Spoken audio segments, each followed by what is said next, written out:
Hello and welcome to the 5 Yard Dynasty podcast. Hope you're all doing well.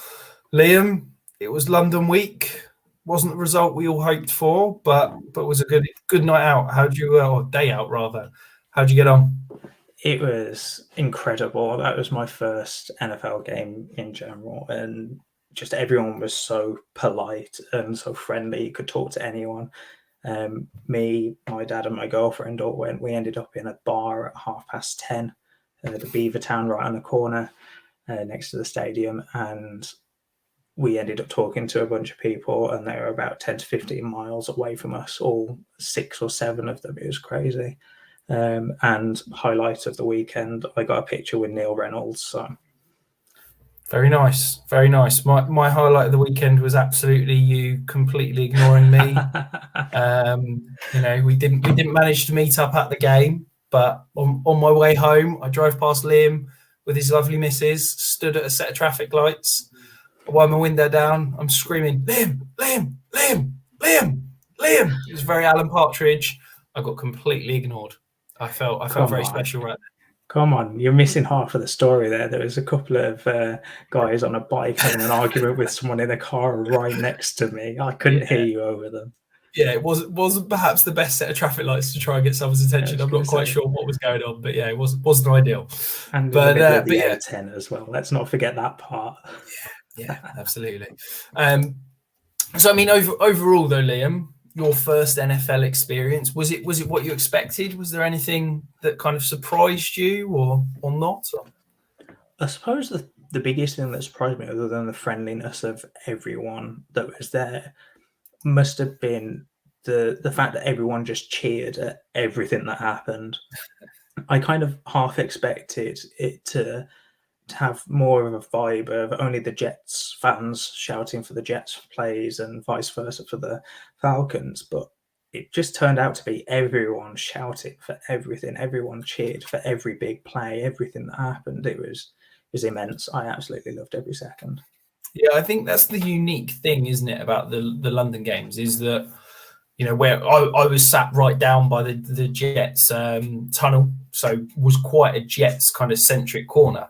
But even there, it was probably like 20% Jets fans at most. And I think that's it, is that in that whole stadium, you're probably talking 10 or 15% fans of one team.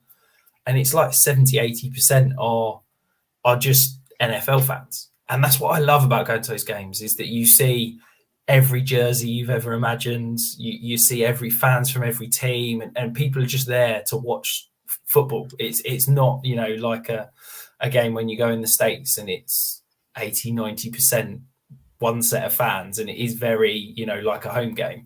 It is just like everybody's there to enjoy it. And as you said, it's a fantastic atmosphere every time. I've been quite a few times. I've been very lucky, but it never ceases to surprise me just how enjoyable the experience is, because, as you said, the fans are so happy and everybody's so nice and in such a good mood. Yeah, I absolutely loved it. Like, just going on the jersey point, there's just everyone was walking around in their own jerseys. It didn't matter what team. I was sat around, like, my dad's an Eagles fan.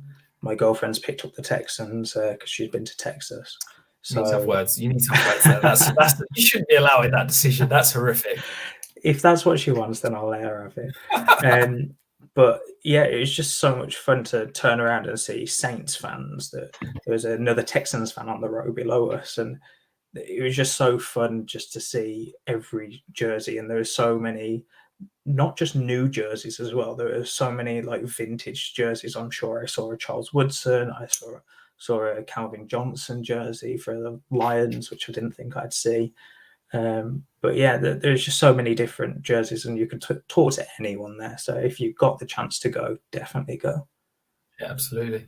And just to remind you guys that the 5 Yard Dynasty podcast is brought to you by Manscaped, who are the best in men's below the waist grooming.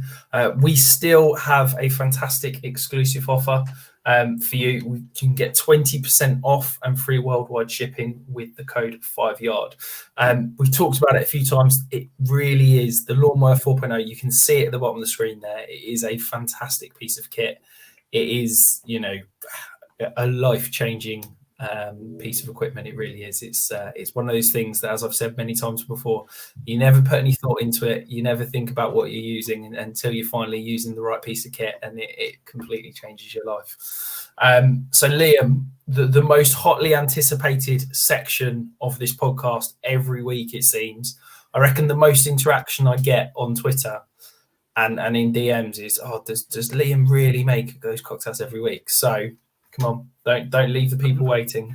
What's the I can't cocktail of believe the week? people DM you about that. I don't get any DMs. I don't get it because I'm not a drinker. I don't drink the cocktails. I'd never clue. It's you can tell me it tastes nice. I said, yeah, it looks very manly. Your bright pink ones, but yeah, I don't know. I'll start sending in your direction. Don't worry. I mean, you called it bright pink, but today I've gone for something slightly different. So this is a lemon bomb. So all it is, lemonade, limoncello, which is a lemon liqueur, and a bit of Prosecco or champagne, whichever one you want. I don't like either, so I went for the cheapest option of Prosecco. But I'm going to shock you here. Now, I drink that fairly regularly when my wife's Italian, so that is a favourite of the family. So yeah, nice. What do you think of it then? I can attest it is a very nice drink. I do enjoy it. Great news! I'm actually surprised that you managed to jump in on one. To be fair, my list of cocktail drinking is not great, but yeah, a lemon bomb is one of the few I've had. Right then, let's get off the cocktail talk and start speaking about what everyone actually has come for, which is Dynasty show. So to start off with, every week we do the highest scorers. So as usual, 4-point touchdowns for quarterbacks, and it's PPR, no Titan premium scoring.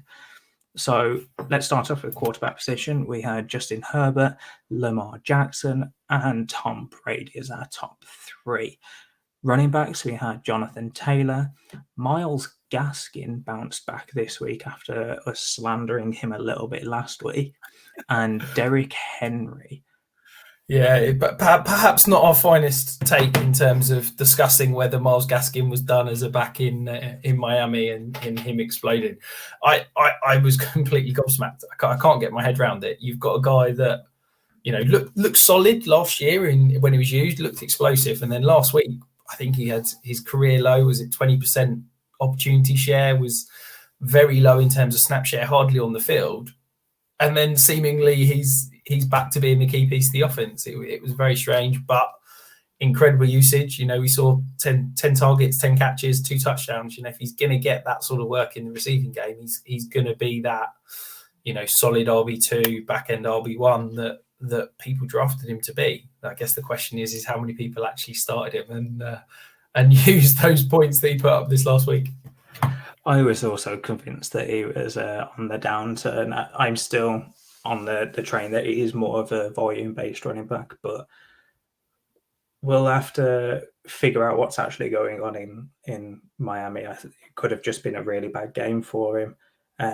But after this season, I don't see much of a path to success for Gaskin. So wide receivers, high scorers. So we've got Devonta Adams had an absolute monster game, and unfortunately, I couldn't watch it as me and Rich were both speaking about before the show went live. Neither of us could do our usual Sunday routine of watch most of the games and set all of our fantasy lineups because we were actually watching one early on. So I missed a lot of the Devonta Adams, 10 receptions, 200 plus yards and a touchdown. Absolutely monster week. Yeah, so very, very impressive performance, but I guess that's, where you drafted him and what you expected from him, isn't it? Let's be honest. Yeah, those are the boom weeks you expect from a top one wide receiver.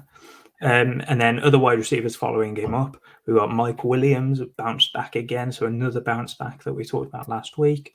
And then Marquise Hollywood Brown finally cracked that top 3. I know he's been having some good weeks, but he's not cracked that top set yet.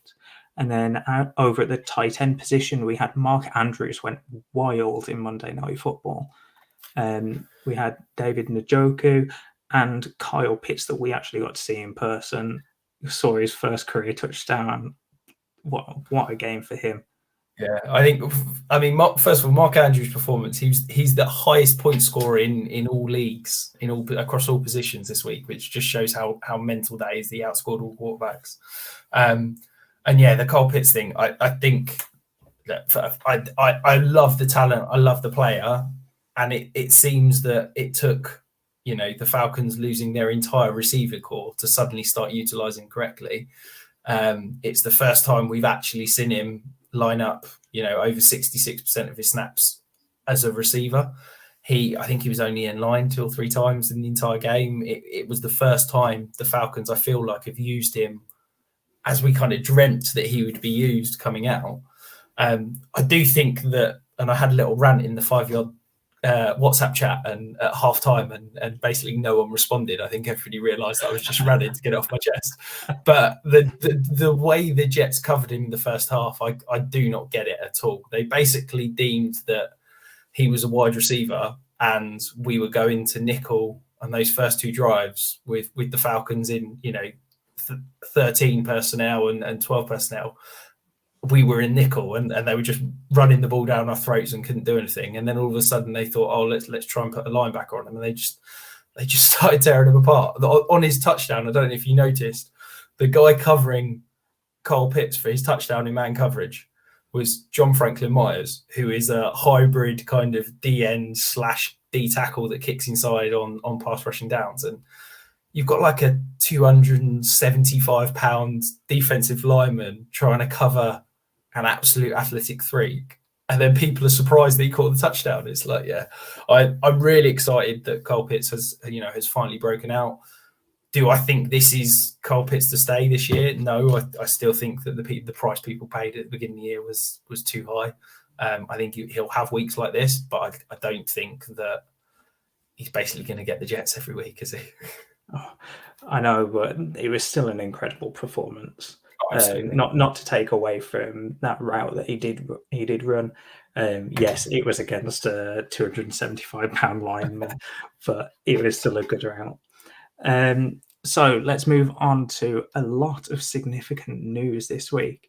So the potentially biggest, almost season-ending story is actually Juju Smith-Schuster. He had a rib injury during the game.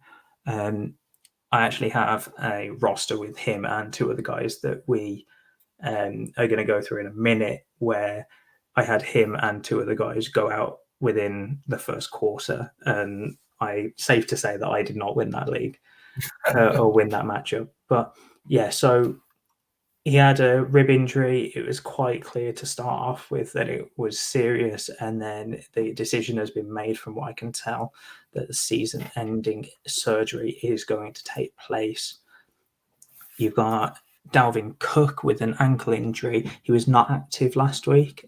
Hopefully, if you weren't like me and wasn't at the game, you'd be able to have taken him out of some of your lineups. But yeah, so we'll have to see what Cook looks like. But I think that was more of a precautionary getting back up to 100%. I think this was always the concern, and we voiced it with Dalvin Cook. As soon as they said that it was a high ankle sprain, to me, that's a 2 to 6 week injury. And yes, he tried to gut through it and tried to play, and we saw him in limited snaps and that kind of thing. And it's just not going to work. I think that actually him not playing and hopefully resting it and recovering it is hopefully the better thing for him long term. Kind of feel like if he'd have carried on playing, we would have seen him being a shell of himself for the entire season. Whereas hopefully, like the Jerry Jeudy route of, okay, we'll shut him down for 4 weeks and hopefully he's come back. Obviously Dalvin Cook's a couple of weeks already through it. So hopefully, maybe we miss him again this week, but then week after he's kind of back flying. Speaking of that exact situation, Christian McCaffrey was also a surprise inactive. It looked like, by all reports, that he was trending to play, and then he was inactivated. I believe it was on Saturday night in the UK. So again, he looks like he's trending back to play this week, but that hamstring is going. It looks to have lingered a little bit. Maybe there was a setback, but we've not had any news on that. staying on the running back train, we've got Chris Carson with a neck injury. He was a late inactive for anyone in the UK as well. I think he was made inactive around 11 o'clock. So he potentially was in a lot of lineups when people went to sleep. And Russell Wilson as well with a finger injury, out for 4 to 6 weeks. So that was a nasty game. Yeah, I think that on the Carson one, I know the reports coming out are that he's, Pete Carroll said that he's taken a positive turn today, which, you can take Pete Carroll and injury talk for whatever you want. It's that anytime there's a neck injury for a running back, I'm scared. I do think that we could see a prolonged spell out. I think that it's kind of a recurring injury. Apparently, he's never really got over it. So I'm really concerned if I'm a Chris Carson owner right now. The Russell Wilson one, that's just brutal, isn't it? He looked good. It felt like the season, he was having another really good, solid QB1 season, and now we're going to miss him for 4 to 6 weeks. Is Gino Smith in? Is Gino going to be able to, keep Tyler Lockett and DK Metcalf as both fantasy relevant? Who knows? He did a decent job when he came in, but I as a Jets fan, I'm not exactly the biggest Gino supporter, but fingers crossed he can just do enough to keep the guys relevant. Moving on, so we've got a bunch of 49ers news. So 49ers fans, you might want to put your fingers in your ears or skip forward a little bit. So Jimmy G, calf injury, potentially back in week 7. Trey Lance, knee injury, again, potentially back in week 7. So both quarterbacks could be healthy next week, or the week after, sorry. Kittle has gone to IR, so that is for 3 games, not for 3 weeks. So if you're expecting him back in week 7, then he's not going to be back because they have a bye week. This week it is. So he will be back he's eligible to come back after week 8. So there's a lot of news there. I don't know whether you want to touch on anything there, because the Kittle news I thought that was a pretty big surprise midway through the week. Yeah, it seemed like he was, he had a chance to play, didn't it? And then all of a sudden it was, he's on IR. So yeah, it was a surprise, particularly going on IR with the bye week, because as you said, it is 3 games, not 3 weeks. So yeah, it's obviously a huge blow. Those people that have got Kittle have obviously spent highly to acquire him. You just got to hope that hopefully this is, he's potentially going to get fully healthy. He'll have 4 weeks off it. Hopefully he can come back fully fit and can come back as that sort of top elite, battling with the top 2 guys for that Titan production. Yeah, so Devontae Parker as well, hamstring injury, 2 to 4 weeks. That didn't look good from the reports that I was seeing online. So Daniel Jones, concussion, potentially out this week. He was ruled out pretty early on in that game, I believe. But yeah, Daniel Jones. Towards the end. Is it towards the end? Sorry. Yeah, Mike Glennon came in spot duty. Obviously, for those of you in Superflex leagues, we're in bye week, so you're probably going to end up starting Mike Glennon this week, because I think, as Edwin Porras says, that I think the average mode is a week for concussion. So we're kind of expecting him to miss at least 1 week. And staying with the Giants, you've also got Saquon Barkley, left ankle sprain, so that's potentially 2 to 6 weeks as well. Devontae Booker came in and had a great game in lieu of Barkley being on the field, but that's going to be a stinger for Giants fans. Yeah, it's such a shame, isn't it? Because Barkley was looking like he was back to his best, wasn't it? And then it's leaving the game on crutches. It's brutal. Luckily, it is a low ankle sprain, so it's not that dreaded high ankle sprain that we were talking about with Dalvin Cook and Jerry Jeudy. So hopefully it's the lower end of that scale, and we're looking at 1-2 weeks, and hopefully you can kind of manage that, and then you get a slightly rested Barkley back for when the real season kicks in. Fingers crossed, because Barkley did look great over the past 2 weeks before this happened. Clyde Edwards-Helaire with a knee injury, so he actually went on to IR about an hour ago as of recording. He's going to miss at least 3 games. They don't have a bye week. The Chiefs don't have a bye week in the middle of those 3, so he will be out for 3 games or 3 weeks. This is, tough. Again, a tough break for the Chiefs and for Dynasty rosters. I know I've got a couple with both Barkley, CEH, or Cook and CMC with CEH as well. Yeah, this is why you roster 15 running backs, isn't it? Stuff like this happens. You can guarantee death taxes and running back injuries. It's pretty much guaranteed. So I think Darrell Williams is the next man up. Maybe if you're in, Jarrett McKinnon is probably a dart throw at this. I think that, to be honest, I'm probably just going to avoid this running backfield unless I'm absolutely desperate, because I do think that basically we're just going to see Mahomes. They're 2-3 now, aren't they? So I think we're going to see a big bounce back from Mahomes, and I think he's going to be the one that kind of leads them on the charge. I certainly don't think they're going to be putting the ball in Darrell Williams' hands sort of 20 times a game. I agree. I don't think that they're going to basically lean on that running game anymore. I mean, they didn't overly lean on that running game anyway. I just think we're going to see a lot less of a reliance. So Curtis Samuel, groin injury, potentially out for about 4 weeks. That's another injury for him after he's just come back from injured reserve. This is brutal because he went on injured reserve with the groin injury. You think he's had plenty of time to recover. He comes back and he left very early in the game with the recurrence of the groin injury. I think any recurrence injury is terrifying, because that they're now going to play it super duper safe. And he's probably going to be gone for at least, as we said, 4 weeks, according to reports. But I wouldn't be shocked if it was longer. It's tough to see because I had some high hopes for him heading up to Washington, and it's just burning a roster spot at the moment, isn't it? Yeah, we'll see whether he gets put back on IR, so he's not burning that roster spot for you. So moving on, we've got Damian Harris, chest or rib injury. So that's anywhere between 1 to 6 weeks. We haven't really seen anything on that, so it's just such a wide variety of outcomes right now. Dallas Goedert, before we started recording as well, was placed on the COVID-19 reserve /IR. So I had a quick look into this, and you can come off it if he has 2 negative tests before Thursday. But that's not a likelihood, not a very high likelihood that he does actually come back. So he could potentially be missing this week. I think if he's the theory is that if he's vaccinated and he's tested positive, he needs those 2 negative tests. Well, we're Tuesday now.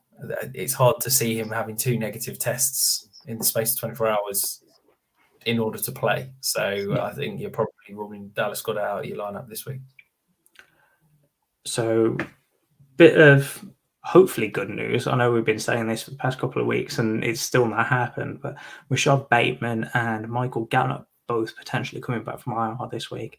I'm ready to see Bateman on the field. I've said this for the past 2 weeks. I'm going to be ready until he actually comes back. I know that Tom, or Best Ball UK NFL, is on Twitter, is going to absolutely love me for saying this because he loves a bit of Bateman. But yeah, I can't wait for him to get back on the field. And I think Gallup's also going to come back and he could have a monster rest of the season. Offense is humming right now. Yeah. Look, let's hope we can add another weapon to it and it can fly even more. So, last bit of significant news, if you don't know, the bye weeks start this week. So, as we hinted, the San Francisco 49ers are on bye week. So, if you have any of Jimmy G, Trey Lance, Debo, Samuel, Brandon Ayuk, and anyone in the running back room there, so potentially Elijah Mitchell, Trey Sermon, they are not going to be playing this week. You got New York Jets, New Orleans Saints, and the Atlanta Falcons. If you have anyone on those teams, they will not be playing this week, so get them out of those lineups. Yeah, absolutely. And that brings us to the Dynasty stock market, Liam. So big risers on the week. So first one, we talked about him a couple of times this year and how we've, he's been fantastic. He's had some huge boom weeks.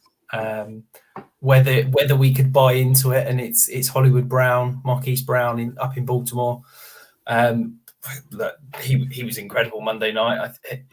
I saw a tweet. Somebody said, "Imagine what his season would look like if he hadn't had those 3 drops in that one game." I think we'd be talking about potentially the overall wide receiver 1, wouldn't we? But what do you think? Do you think, obviously we've got Bateman looming, do you think that destroys any hope of Hollywood holding on as a kind of a top 24 receiver? I don't think it destroys what Hollywood's potential is going to be for the rest of the season. I think his production will take a hit, but does Bateman really come in and just be an alpha wide receiver 1? I know you don't like that term, but I can't think of any other way to put it. Is Bateman in his rookie season coming off an injury where he's not really had that time to practice with Lamar? Is he going to come in and take everything from Hollywood? I don't believe so. I can't wait for Bateman to be on the field, but I do think it's going to take the rest of the season for him to get up to speed in the offense. I think we'll see when Bateman does come back, we'll start to see a bit of a decline in Hollywood's production. But again, that's going to take a couple of weeks. I think I'd probably ride this out for another 2 to 3 weeks and just see where it goes, because Bateman, although he's a great wide receiver in your model, I loved his tape. I do think it's going to take him a few weeks to get adjusted to the NFL. Yeah, I think it's for Marquise Brown, it's basically a case of target share, isn't it? And it's all well and good him being this incredibly productive when there's basically 2 options in that passing game, isn't there? There's Mark Andrews, Hollywood Brown, and yes, you can sprinkle in Sammy Watkins and James Prochet and Devin Duvernay or whatever, but it's really those 2. And this is a run first offense. If you're going to chuck in another wide receiver that's commanding somewhere in a 15 to 25% target share, it just eats into what Holly Brown can do on a weekly basis. And I think that the truth is that he's always only ever going to be a boom bust kind of wide receiver 3, isn't he? Really, that's his kind of his ceiling. But at the moment, he's outproducing that, and I think that's it. Is that I would say he's a prime candidate to sell with Bateman coming in. But the problem is that everybody knows he's a prime candidate to sell. Everybody's expecting him to regress and him to return to some sort of normality. And everybody's expecting when Bateman comes back, him to lose his target share and kind of go back to that boom bust flex play. So it does kind of make me think, I do wonder if maybe you could go and float out some reasonable offers for Marquise Brown and get some instant production, because people are thinking, oh, he's such an obvious sell. And you know me, whenever the entire community are saying you must do this, I'm immediately thinking maybe I should do the opposite thing. And if Marquise Brown is the number 1 sell candidate in kind of Dynasty, maybe that makes him a buy. So I don't know. I mean, taking my survival guide, I've got him valued around a 2nd round pick. I mean, I'll be honest, I'm quite happy paying a 2nd round pick for him right now. I think just on the off chance that we are seeing a true breakout, and this is the guy that we're going to see. Yes, he's not going to put up 35, whatever, 40 points, whatever he was this week. But could we see him kind of establish himself as a wide receiver 2? He's kind of within the realm of possibilities, isn't it? Definitely. I do struggle with him being a wide receiver 2 for the rest of the season. But as you said, I've got him down as a wide receiver flex play every week at this point. And if you've got him as your wide receiver flex play, then you're probably looking at a pretty good roster. And I think that, yes, I'm here saying he could potentially be a wide receiver 2, but you're not having to pay wide receiver 2 prices, are you? I mean, I don't even know where I've got him ranked off the top of my head, but he's probably in the late 30s in terms of his value. at the moment. Yeah, I don't mind that value right now, Well, but he's I don't think wide you're going to receiver, be. wide receiver 49. Okay, wide I don't receiver think you're going 49. to be buying him for that price, though. I think No, if someone's got him, they aren't going to let him go for a second. but if everybody, this is what I'm saying, if everybody in the Dynasty community is telling you, and every article and every podcast is saying, go and sell Marquise Brown before Bateman comes back, that drops his price. And I do wonder if you could buy him for a second round pick or a wide receiver in that same sort of tier.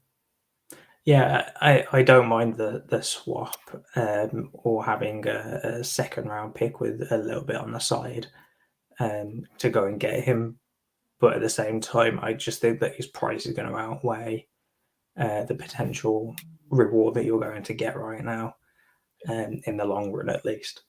Yeah, I mean, someone like a Adam Thielen or Odell Beckham.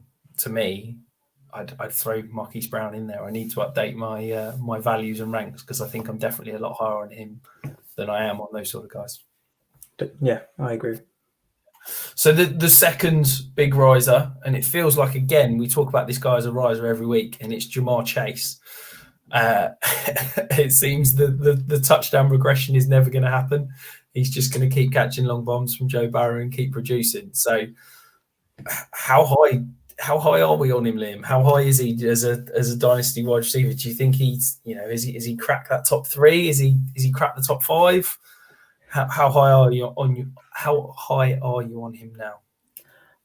See, I'm very hesitant, and you know me, I'm not a guy to jump in on any player.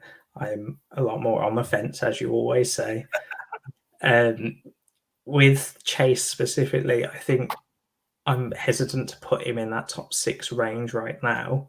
He's definitely in my wide receiver 12. I think I've got him as my 8-ish, 8 or 9 right now.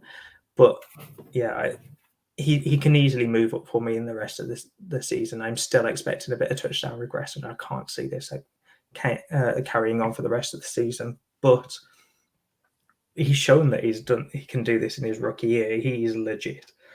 I want him on as many rosters as I can get him, really. I think Chase is slowly becoming my version of CD Lamb for you. Yeah, and to be honest, Chase is I'm super high on Chase. He's my wide receiver 6 now.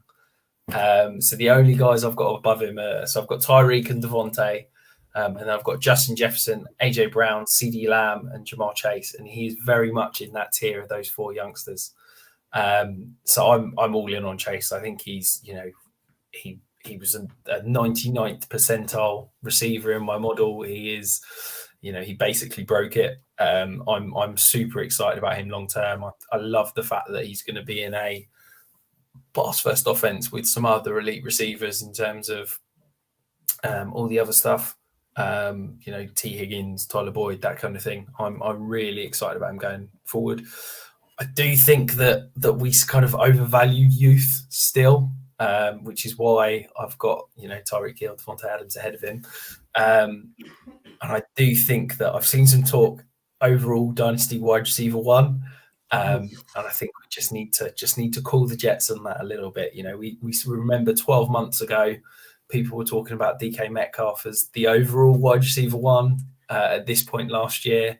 And I think, to be honest, you could argue whether DK Metcalf is actually a dynasty wide receiver 1 at the moment. So I think let's just chill out. Maybe not, overall wide receiver 1, but I definitely think he's in that top 6 for me at the moment. So the big fallers of the week, Liam. I hate to add a little corrections corner, but on your significant news sections, you talked about Juju with the rib injury. I think it was dislocated shoulder was the issue. Got it wrong. I'll pick you up on that so the listeners don't. But again, big faller. Obviously, there's talk that that's his season over. Do you think this is the last we see of Juju in Pittsburgh? Obviously, we were expecting that last year. Do you think this is it now? He's going to move on as a free agent at the end of the year and find pastures new? Yeah, I think he is moving on. I thought this before the injury. Big Ben, I think he's gone after this year. I don't think there's any way that they're going to keep him. So will Juju want to sit there through a transition period at the quarterback position? Maybe he waits to see who the quarterback is. I've seen some rumors that break my heart at the moment, but Rodgers rumors to Pittsburgh, purely speculation at the moment. I think it's nothing more than that. But if that does happen, I can see him going back. But outside of something like an Aaron Rodgers going to Pittsburgh, I think he's gone. I don't know whether Pittsburgh would want him back, but I don't think he's going to take another pay cut. I do feel sorry for the player, specifically because he did take a pay cut to go and play for Pittsburgh, and unfortunately it didn't work out because it was a 1-year deal. Prove it, kind of like Will Fuller, who also isn't having a great season due to injuries.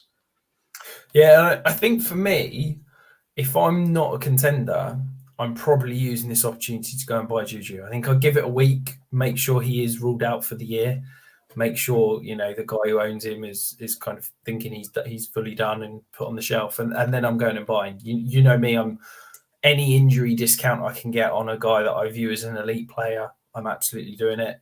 And maybe I'm too high on Juju, but I still think he's elite. I still think that a guy that is 25 years old and has had the 5-year career that he has, I still believe that he can produce. I'd downgrade him slightly. I don't think I'd pay a first for him anymore. Even if it's going to be a really late first, I don't think I'd feel comfortable paying that for him. But the good news is I don't think you have to pay a first for him. I think if you can, you're probably not getting him for a second, maybe 2 seconds. But I think if you can pivot from someone like a Robert Woods or we talked about earlier Adam Thielen, someone like that is more win now. If you're rebuilding and can go and buy Juju, then I do think that this is the kind of guy that we could see completely blow up next year if he gets in an interesting landing spot where he is going to get that 100+ targets, but not expect to be that kind of number one outside receiver. He can be used in that slot role again. I still believe in the talent when it comes to Juju. And then the final kind of big faller, and I'll try not to sound too smug when we talk about this because it's a guy that I was incredibly low on before the season, and he's not really impressed as the season's gone, and that's Jalen Waddle. So I think the hype and the expectations were obscene. Yes, he's a rookie. He's 5 weeks into his career. We still need to give him time. He could still get there. But he's not really produced. He's being force-fed targets like you will never believe. And he's just not doing it. Obviously, we saw this last week, no Devonta Parker, no Will Fuller. The passing game was expected to run through him. And despite seeing 6 targets, a 15% target share, he finished as the wide receiver 76 on the week with single-digit points. What do you think of Jalen Waddle? Do you think he's still got opportunity to kind of be that elite dynasty wide receiver that people were paying up for him to be this, as little as 4 or 5 months ago? Potentially. I think that this does come down to Will Fuller being out and Devonta Parker being out at the same time as well, and him seeing a lot more coverage. The biggest issue I have with Waddle is I had no idea where to place him pre-draft and post-draft, for that matter, in my rookie rankings. There was just a bit of, I suppose, I didn't know where to put him. It was around my wide receiver 3 to 6 in the class. Wide receiver 4 to 6 in the class. I had no idea where to put him. It was around the Elijah Moore, Rondale Moore, and him. That was kind of like a tier for me. And he just hasn't shown anything to take him out of that tier for me. Rondale Moore, for example, has shown that he's got what it takes. He had that boom week, and although Waddle has had a bit more of a boom week, it's still something that there's something that lacks there for me. I still want to see maybe 1 to 2 more weeks. But as you said, wide receiver 76 on the week is not what you want from your rookie wide receiver that you've just taken out of a rookie draft. Yeah, I think from a fantasy perspective, the biggest concern for me isn't the target share. The targets are there. That they're trying to get him the ball. To me, the A dot is terrifying. So his A dot at the moment is 4.6 yards. So that basically says to me he's not getting any downfield targets. He is being targeted at and around the line of scrimmage. 4.6 A dot is pathetic, and that's really concerning because we want those downfield targets. If he's basically being told, "Here's the ball, go and make something happen." I just think at the moment Miami aren't using him correctly, and I think that they're in the attitude of, look, we've spent this really high pick, we need him to work. If that A dot was creeping up to sort of 7-8 yards, I'd be much happier. I just think that's a real concern for me that it's that low. Yeah, definitely. I think with Waddle as well, the one thing that I suppose I'm giving him a bit more credit for is the amount of injuries around him. He's obviously had Waddle and he's had Parker and Fuller drop out over the past few weeks, but he's also had no Tua. Whether that actually helps him or not, I don't know. But I suppose at least he's got that. Rapport with Tua that he could have fallen back on, whereas Jacoby Brissett, although he's holding the fort, I don't think he's overly great. Yeah. So just to give you an idea, okay. So of all wide receivers in the NFL that have seen 10 targets or more, Waddle has the second lowest A dot of any receiver at 4.6 yards. The only person lower is Rondale Moore. Now, Rondale Moore has seen targets out of the backfield. He's catching a lot of screens. Like, he is that movable piece. He is the guy that you just get the force feed the ball and goes and gets something. To me, Jalen Waddle is actually a wide receiver. He's not that offensive weapon. He is supposed to be a proper wide receiver. And if he's got a lower A dot than Jamison Crowder, Cole Beasley, Adam Humphries, like, these are proper slot receivers. I want to see Jalen Waddle, who is lightning fast and electric with the ball in his hand. Why isn't he getting any deep shots? Why isn't he getting any looks downfield? I just think that I don't know if it's an issue in Miami. I hope that it gets addressed as the season goes on. But yeah, that A dot really scares me right now if I'm a Waddle owner. So the moving on to the stars of the week, Liam. So who's your star of the week? So this one, I suppose I took a bit of liberty with the name. So we have changed the names of the next few segments because we decided to add one in. So this one is Stars of the Week, as Rich said. And I don't know how much you can class Kadarius Toney as a star after this week. For fantasy production, he was brilliant. He was the wide receiver 5 on the week. He went for 189 yards and a touchdown on 10 receptions. And he had one rush for 7 yards. He's had an insane past 2 weeks. He's had 22 targets, and sorry, he didn't have a touchdown. I don't know why I said that, but he's had 22 receptions over 22 targets over the past 2 weeks, and he still hasn't scored a touchdown. Yet he's had 13.9 fantasy points and nearly 30 fantasy points in PPR. If we see a touchdown in either of those 2 games, he's near enough the wide receiver 1 on the week. For this week just gone at least.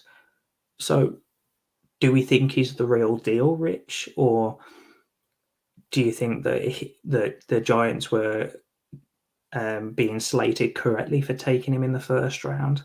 I quite like Kadarius Toney, especially in the second round of your of your rookie drafts, but I really do wonder about his mental state, especially after this week.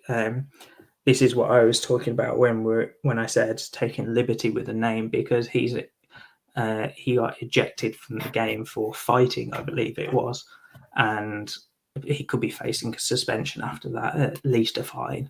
So yeah, I think I'm not even here next week, but I think he's seen a lot of work this the past 2 weeks. Yeah, I think I've seen that he's not going to get suspended, which is interesting. I ended up with a lot of Kadarius Toney shares last year. I think just because I was a little bit higher on him, the fact that they'd spent that first round draft pick on him. Likewise. Yeah, so I think I think he settled in as like my wide receiver 7, whereas I think consensus was kind of wide receiver 9 or 10.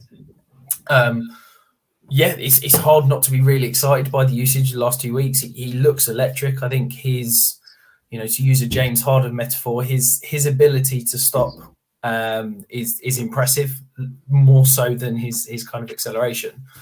My huge concern is that he's only doing this because there's no other wide receivers. And we saw last week he got shifted into a slot and ran all those routes from the slot without Sterling Shepard. And then we've seen Golladay go down. We've seen Slayton niggly injuries. We've seen I can't think who else is injured in that receiver core. Help me out. But basically there's no other options, and he is being forced for targets because he's the only receiver.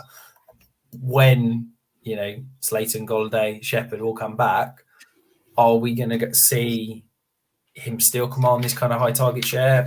That's what I want to know. If I'm looking at him at the moment, I'm probably not buying in yet. I'll give it a couple more weeks. If he's able to produce once those other receivers come back, then yeah, I'm all in. Yes, the price will be higher, but I'm happy paying that because I think I'll be convinced. What I don't want to do is go and buy him and spend a lot of money on him now, only to be burned when it potentially comes out in a couple of weeks that the other guys get back. And then my star of the week, so he's Austin Eckler. So I basically picked him because I think he's having the most under the radar elite fantasy season, and I don't think enough people are talking about him. So he's the RB2 on the season. He was the RB1 this past week. He's basically just been incredible. We've had the last 2 seasons he's finished as the overall RB4 and the overall RB10. Yet nobody's really talking about him as that kind of elite dynasty running back option. We've seen an increase in opportunity share. He's never had anything over a 50% opportunity share before. So far this year, he's at 64%. And I think for me, if you're a contender, Austin Eckler is absolutely the guy I'm going out to buy right now, because I think that you can get top 5 production from him, but I don't think you're having to pay top 5 prices. I think you're still, no matter who's high on Austin Eckler, you're still seeing him settle in behind CMC, Saquon, Jonathan Taylor, DeAndre Swift, Dalvin Cook, Alvin Kamara, probably even guys like Derrick Henry, Nick Chubb, Najee Harris. He's probably valued as a fringe top 10 running back, yet you're going to get top 5 production. He's under contract until 2024. I think they're likely going to keep him around on that contract because he's not, it's not market setting in terms of the money he's making. And he's, Justin Herbert with that offense has been so impressive that he's going to get those red zone looks and he's going to get those opportunities for high scoring touches. So yeah, I'm really impressed by Austin Eckler, and I'm maybe seeing if there's a few people that are trying to sell him and think that they're selling high because he's just had the overall RB1 week, and see if you can buy off the back of that. So Austin Eckler was a guy that I was massive on preseason. I drafted him everywhere that I could. I thought he was a great value, potentially not even being in the wide receiver 1 in AD or wide receiver running back 1 range preseason. I just thought that he was a great value. As you've mentioned, he was the RB4 and the RB10 over the past 2 years. I do wonder how long this is actually going to last, but that offense is absolutely humming. And if I've got Austin Eckler, I'm not selling for anything less than top 5 Dynasty RB value right now. Yeah, I agree. He's under contract. The only concern that I have is his age. He is 26 years old, I believe. Yeah.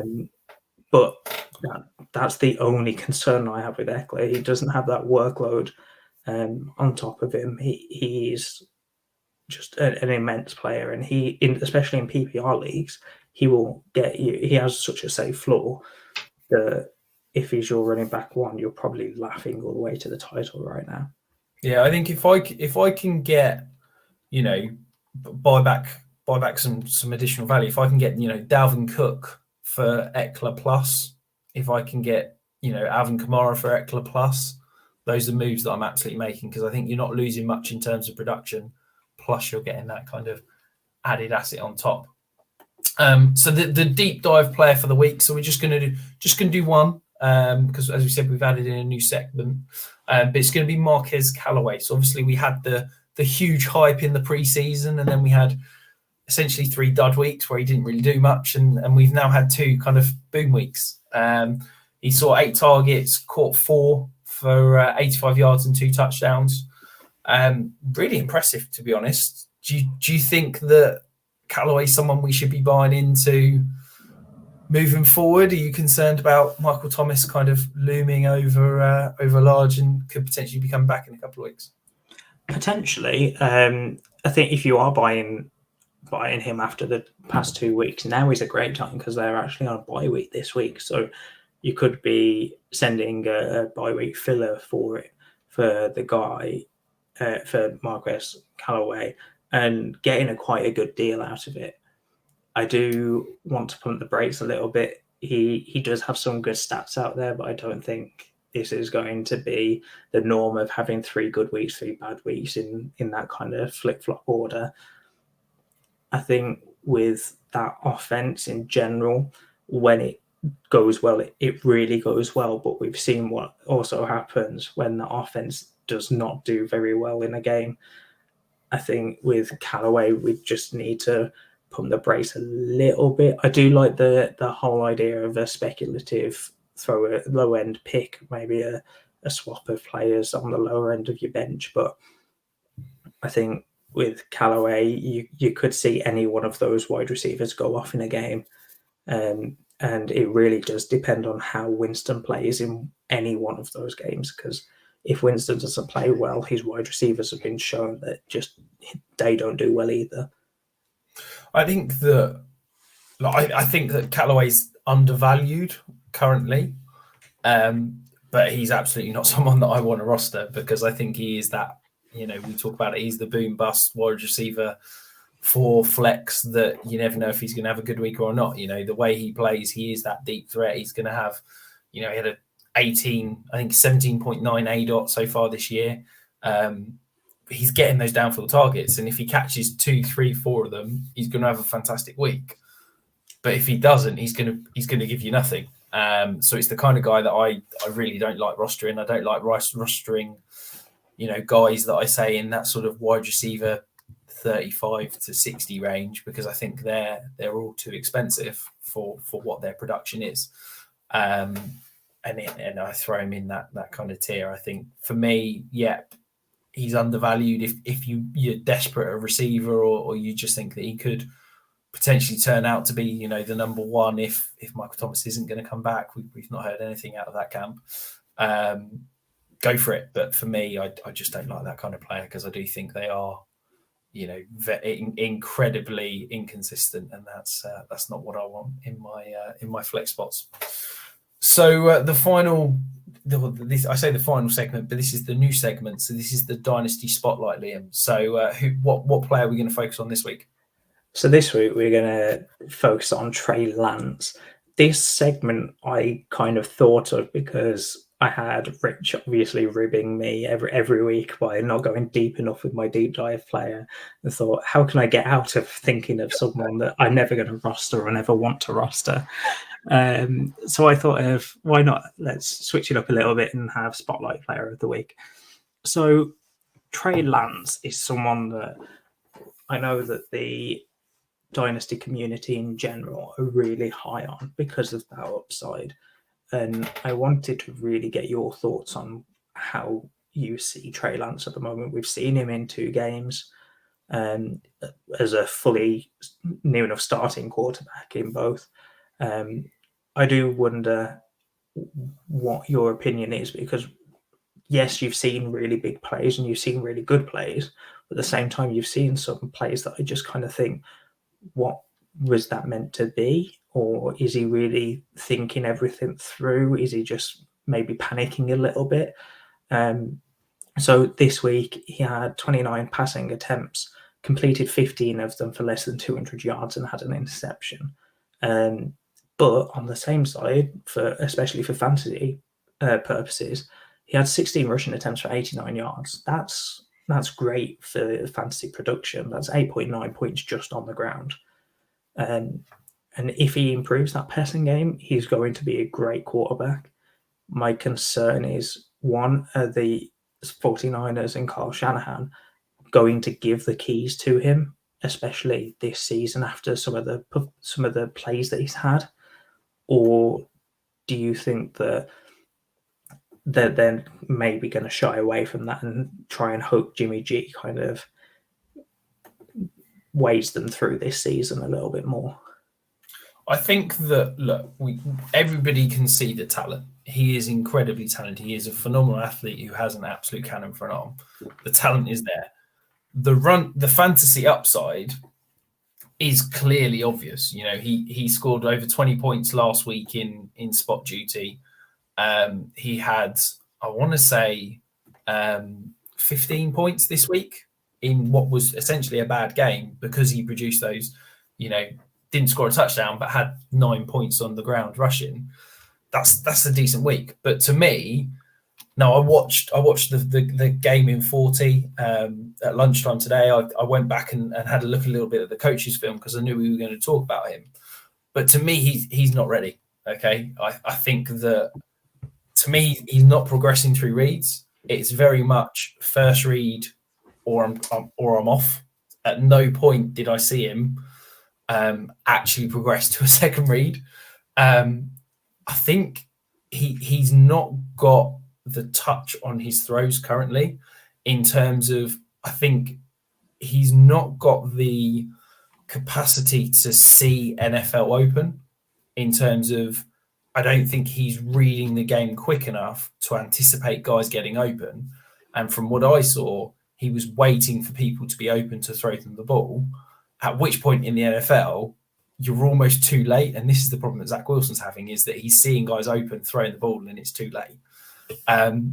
So what Trey Lance is doing is knowing that he's too late. So he's now trying to throw the ball so hard that he's basically throwing the ball too hard. And you've seen it on a couple of the throws.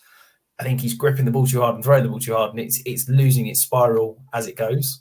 I think there was the one throw to Mohamed Sanu that, unfortunately for Mohamed Sanu, classes as a Sanu drop. But basically, I think Sanu was trying not to get his head taken off because the ball was so thrown so hard that I think he was basically trying to bat the ball down because he thought he was going to break his fingers if he ended up trying to catch it. Look, I love Trey Lance, the player. I'm so excited about what he could be. But I do think if Jimmy G is able to play, I think Trey Lance needs to go and sit down, learn to get through those progressions, learn to actually read the defense, because through a week and a half of game film, I've not seen him progress through reads. I've not seen him make an I can never say this word, but anticipatory throw. And I think that's what he needs to work on. You know, we talk about Kyle Shanahan being an offensive play calling genius. Well, if that's, he's got a week to prepare and that's the game plan that they can put out, I'm a little bit concerned. So from a dynasty value perspective, I'm not doing anything with Trey Lance. I think that if you can buy him cheaper than, you know, you could have a week ago, then absolutely go and do it. If you can get him for a mid-first plus in a Superflex league, go and do it, because I do think that there is elite fantasy production in there. But I just don't think he's ready to be an NFL starting quarterback at this moment. I do think it will come, and whether that's the end of this season, start of next season, not too sure. But he, as you said, he's got the caliber, he's got the talent there. It's just he needs to put it all together, and it's going to take a little bit of going to go there. But once he does, he will be essentially the next Kyler Murray. He's just going to be a top 5 quarterback in dynasty startup drafts. Yeah, look, the talent's there. I think he's going to be an incredible fantasy dynasty asset when he plays. But the 49ers have literally mortgaged their entire franchise for this guy. They can't get this wrong. And I do think that if they leave him out there at the moment, it's going to cause issues. So I do think they need to put him back in, let him sit, let him learn for the rest of the year and roll with him next year. So the final segment, Liam, we've got the mailbag, listener questions. Who have we got? What have we got this week? So I wanted to touch on two to finish the episode out. So we'll start over with Rob, both from the 5 Yard family. So Rob has asked what to do with Allen Robinson. Now, to me, we could basically copy and paste a lot of what we said with Miles Sanders last week. I think Allen Robinson, he's struggling a lot, but he's on the last year of his contract. Yes, he's on the older side, but I would like to see where he goes next year. And I think this year, maybe you're not looking at the top 12, maybe top 24 wide receiver finish that you were probably expecting from him when you drafted him at the start of the season. Yeah, I mean, this just shows the issues of having receivers that are, that have got rookie quarterbacks. You can never rely on consistent production. I don't think you can do anything with Allen Robinson, the same as you said with Miles Sanders. You can't sell him because you're not going to get anything more than probably a second in a trade. The value has plummeted. I wouldn't be comfortable buying him because, as you said, we've got that uncertainty next year, and I'm not buying him for the rest of the season because I think he is going to be inconsistent. So it means I'm just holding him what I got and hoping that he lands in a dream spot in free agency, and then you can potentially sell him once the hype started that he's going to get playing for an elite QB or something like that. And then what's the second question there, Liam? So this one is from our very own Stocks. I wanted to touch on this one just because it was more of a commissioner-based question, especially for our dynasty rosters.